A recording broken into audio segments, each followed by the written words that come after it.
Alam nyo, pananaw nyo sa buhay, pag ginawan ka raw ng masama, gawan mo ng mabuti, yun ang turo ng kanyang nanay. Pag binato ka ng bato, batuhin mo ng tinapay. Kaya sa dami ng gusto niyang gawan ng mabuti, nagtayo na yun ng bakery sa bahay. Hindi, promise. Kaya nga siya yung breadwinner.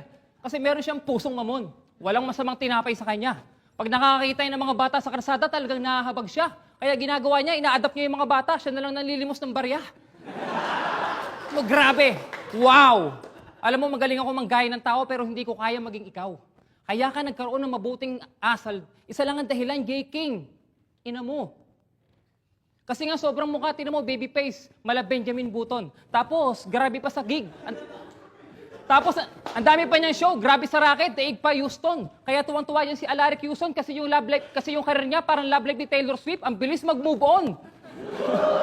Gay King, you're the best. Alam naman natin ng mga king, maraming galawan, parang king sa chess. Pupuputok pa yung talent sa media at press. Samantalang ako, pag nagpasabog, wala, yung boom ko, panis. Time! J. King, 1 minuto. Alam mo kung ano nakakabilib sa'yo? Handa mo saluhin ang lahat ng pagsasakripisyo. Kakasakripisyo mo sa flip-top, lagi kang natatalo. Napakabait mo. Dapat sa langit ka nakatira.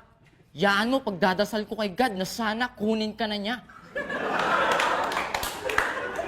Kasi bihira lang yung ganyan tao. Lalo na yung talento mo.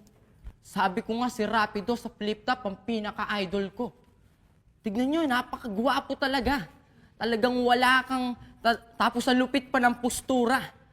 Akala ko nga kanina, ikaw yung gumanap sa pelikula ng probinsyano. Kasi kamukha mo si Coco Martin talaga. Ala na akong masabi sa'yo. Napakagwapo mo. Alam mo kung bakit ako walang masabi? Magpapatalo na ako sa'yo. Kasi ikaw ang idol ko.